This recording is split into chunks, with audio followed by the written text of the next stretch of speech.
Today, I want to take a closer look at four stocks on my watch list for potential buys. Like many of you, I try to put money to work on a weekly basis, and I'm always creating a weekly watch list on stocks that I potentially want to add or increase into my overall portfolio. So let's just jump right into it. But actually, before we go, let me know, what are you guys planning on purchasing this week? Is this a week you guys are planning on buying any stocks, or aren't you just waiting off? Normally, I kind of dollar cost average, and let's just start off with the first company.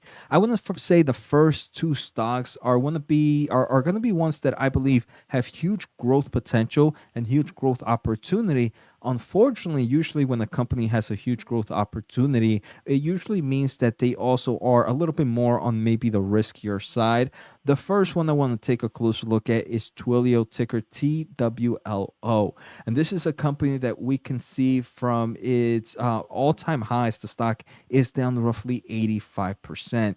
Kind of before we kind of take a closer look at why I'm bullish in this company, I just want to look at financials and things that I'm super excited. This company, even though they are burning cash flow from operations in trailing 12 months, they do have roughly $4 billion in cash and short-term investments and about $1 billion in total long-term debt. So roughly they're net positive in cash about $3 billion. So that to me is great news, especially if they're burning $300 million in trailing 12 months. This company can run with no issues for many years.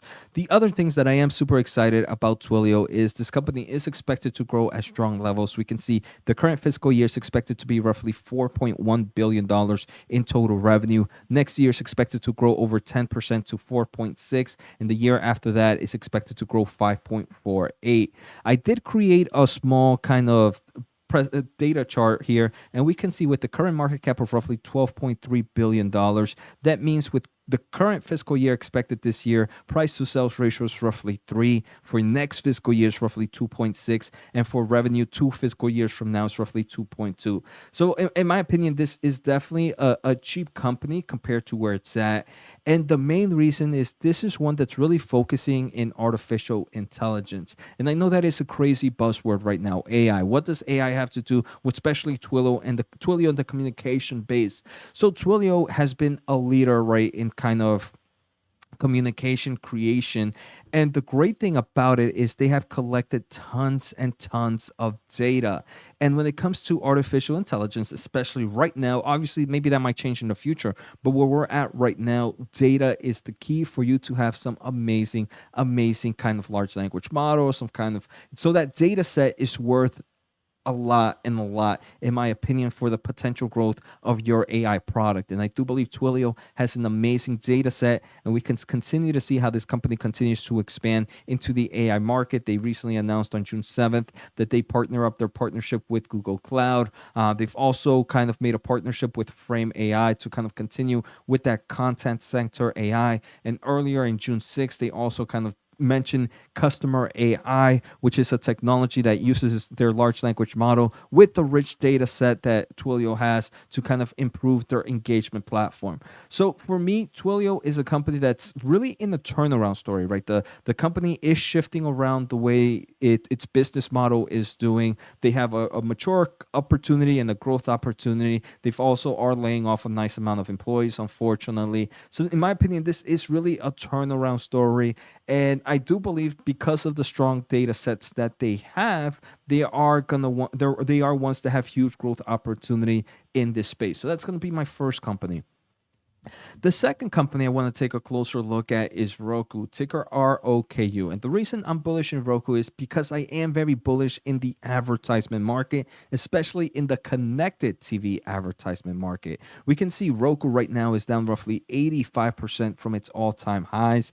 The stock, I do believe, year to date has done amazing, 82%. You might be like, Jose, why were you not purchasing this earlier on this year, maybe last year when things went down? Well, if you do follow this channel, we are very focused. I'm very focused in the semiconductor market. So October, November, even earlier this year, what was I mainly purchasing? Semiconductor companies. Now that I believe maybe I should start to move outside of that space into other opportunities, I'm looking into companies like Roku, right? So I'm super excited with what I purchased earlier on. Now I'm looking for other opportunities. So Roku, kind of taking a closer look again at their overall balance sheet to some extent. This company, very similar to Twilio, is negative in cash flow from operations, trailing 12 months, roughly $200 million down. Great thing is they don't have any total long-term debt, and they have roughly $1.6 billion in cash. Very similar to Twilio, this is a company that is kind of, and like many companies, are becoming leaner and meaner machines. I do expect kind of cash flow from operation burns to improve. The other thing is this is a company that's really being impacted by the decline in advertisement spending right now. I do believe that's more of a short-term pain, and that's something that can kind of improve over time. We can see revenue for Roku is expected to grow dramatically. This year is expected to be at 3.3 billion. Next year is expected to be at 3.8, and the year after that at 4.5. And now if we kind of go back to my chart, if we take a closer look at Roku, those are again very low price to sales ratio. Revenue 2 fiscal years from now will be a price to sales ratio of 2.3. So again, like I mentioned, these two companies are ones that I believe have huge growth opportunity. We could definitely see kind of some metric expansion, especially in price to sales ratio, and I could definitely see these two players being some form of growth opportunities, but again, they do have bigger risk. Like I mentioned, for me, Roku is definitely a company that deals in the advertisement space, even though they might be kind of focusing a little bit too much, in my opinion, in certain hardwares. The platform revenue is where this company makes its overall money, in my opinion, is where it really continues to grow. And that's why I was super excited when on July 11th, they did kind of announce this partnership with Shopify to kind of bring that e-commerce and that connected TV advertisement solutions together. I think this is going to continue to grow. We did see Roku also on July 12th, the day after the Shopify, they announced a strategic partnership to bring Roku's leading ad tech to FreeWheel customers. For those that are not familiar with FreeWheel, they are a TV and video advertisement technology, and it's built for today's ever-evolving multi-screen ecosystem. So if you are a buyer, if you are a seller, FreeWheel definitely has solutions for you in the advertisement space. So those are the two players that I believe, in my opinion, have high risk, but also high reward. To me, these are not companies I would make ever over 3% of my portfolio. If on just personal intro investment or cost basis, right? Cost basis would never be 3%, but these do have the opportunity to grow, in my opinion. I want to thank The Motley Fool for sponsoring this video, and check out fool.com/Jose for the 10 best stocks to buy now. With that link, you get a promotional offer for the subscription service. Now, let's continue with today's episode. Now, the third company is one that I have to bring it back into the semiconductor space. And I do believe there's certain pockets within the semiconductor industries that are getting overlooked.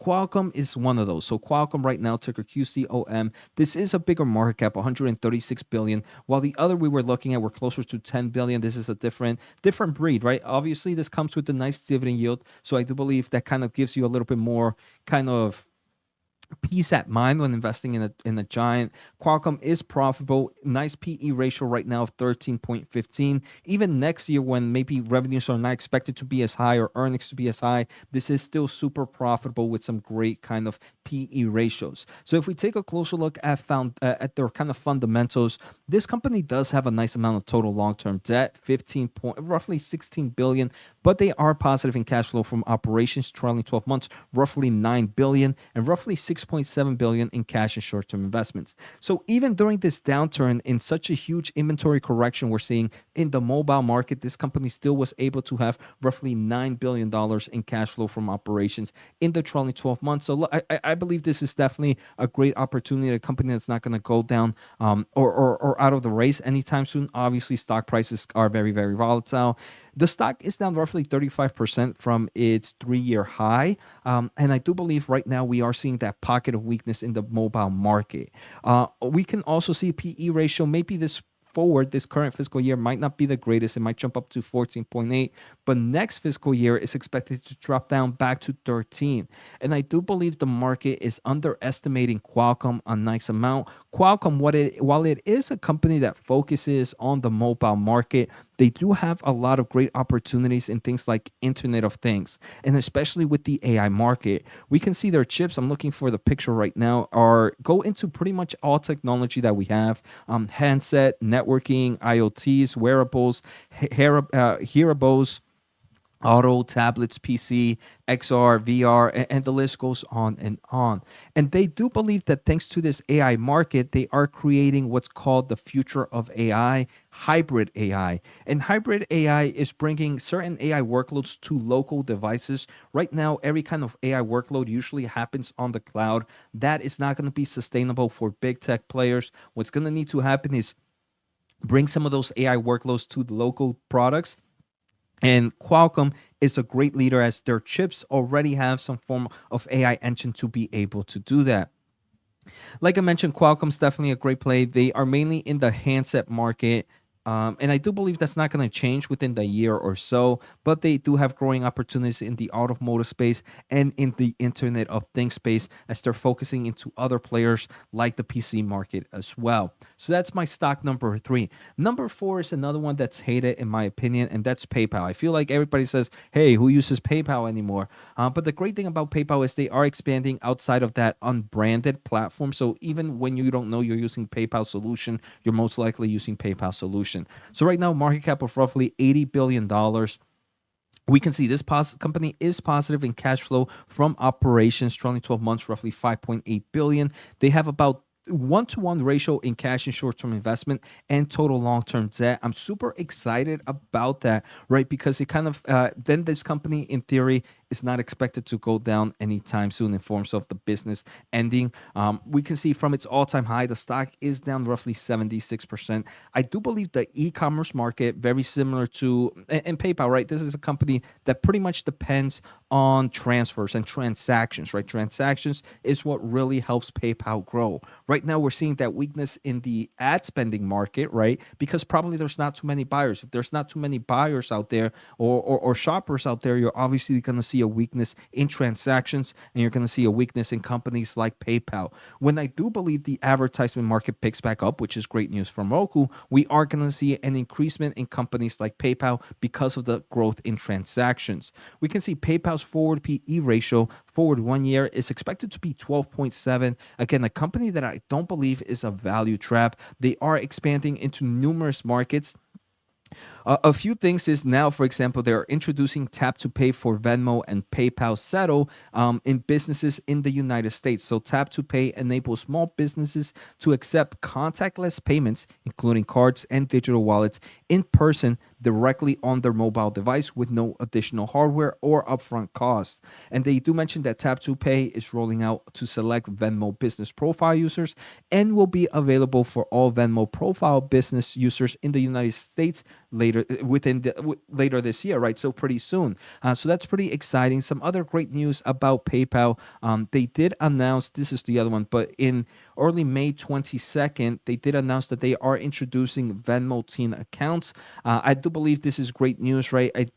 For example, for me, I got my first debit card and credit card when I was a teen, and my bank account, my mom went with me to kind of open it up when I was a teen. And since then, I haven't really changed my bank. I do believe it's a very sticky player once you kind of stay into it. So kind of teens get into these Venmo accounts and introduced to financial institutes pretty early tend to stay with them. So I think that's great news for PayPal. The final thing is on June 20th, I've done plenty of videos on this, but PayPal and KKR announced an exclusive multi-year relation for European pay later receivables. So KKR to purchase up to 40 billion euros of eligible current and future PayPal pay later loans originated in Europe. Because of this, PayPal's actually going to get some money up front, and they are going to use it to increase their buyback program. So I do believe even though PayPal is maybe itself, PayPal as a brand might be leaving people. I feel like your normal user might like, especially the younger base, it's like, what the heck is PayPal? What the heck is Venmo? We're using Cash App. But they are expanding into that unbranded market, which I believe will continue to grow. And they are also returning the shareholders via buybacks. They also have obviously that Braintree platform and that CCP or I forget the full payment platform by PayPal is another one that's helping small businesses. So in my opinion, PayPal is another growth player out here that can definitely outshine the market. Obviously, these stocks all have their risk behind them, but I do believe the rewards that are possible kind of outweigh the risk. These are the stocks I'm planning on purchasing either this week. Let me know your thoughts and what stocks you're planning on buying this week. Take care, have a good day, and see you next time.